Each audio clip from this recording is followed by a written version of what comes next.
serve? My name is Feliciano. I was in the Marine Corps from 1996 to 2010, and I deployed in 2002 in supportive operations in Afghanistan. Okay, and what are you doing now?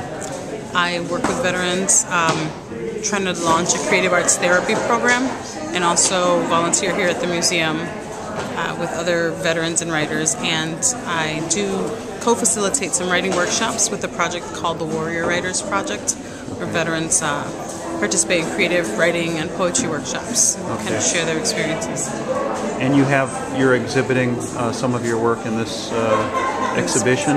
Yes. Can you tell us a little bit about what you are exhibiting and what was the message you're trying to convey? I'm more of a writer than a photographer, but I did take some photography classes, and I started to play with trying to put some of those words and stories into images.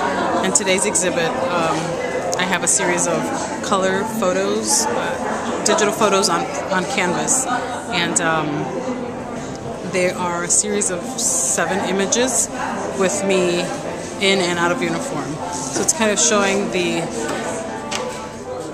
I don't know what's the word I'm looking for, but it's essentially like showing these different facets of my identity when I was in the military, being identified by rank and by the uniform and by ribbons, medals, etc., and coming home and trying to recreate that identity, especially the identity of a woman, and still being strong, even though I'm feminine, and a lot of these photos show a very feminine side of me as opposed to a very strong kind of military side of me. So.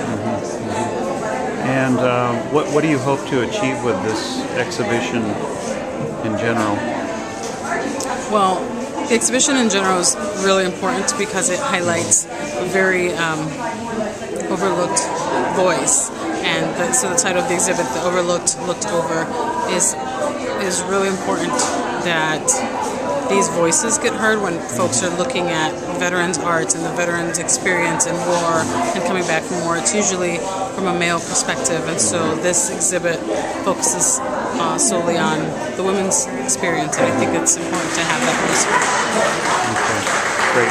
And you say you're part of the board here with the museum? You're involved with the museum? Yes, I'm right? the veterans liaison here at the museum.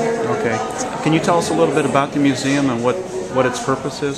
Sure. The museum started off as a place it was the National Veterans, or the Vietnam Veterans Art Group, and it started with a group of Vietnam veterans. Yeah, when was that? When did it get started? 30 years ago. I don't remember the exact year. You can look on the website, and it's on there though. Okay. The exact year. But so these veterans came back and they had their stories. They didn't, know the diagnosis of PTSD yet. It was just these vets with these issues, and the only way they knew how to express themselves and communicate that pain and the trauma from war was through their arts. And that small collective group of veterans, as they continued to grow and expand and get other veterans artwork and voices in here, they realized that they had something big that was happening with or without the space. Eventually they got the space. The city of Chicago now owns the first 2 floors. This museum used to be 3 stories. The museum is looking to move and purchase a new location, a new home where they can exhibit the full museum with all of the work they have archived and in storage. And they're currently raising money for that move.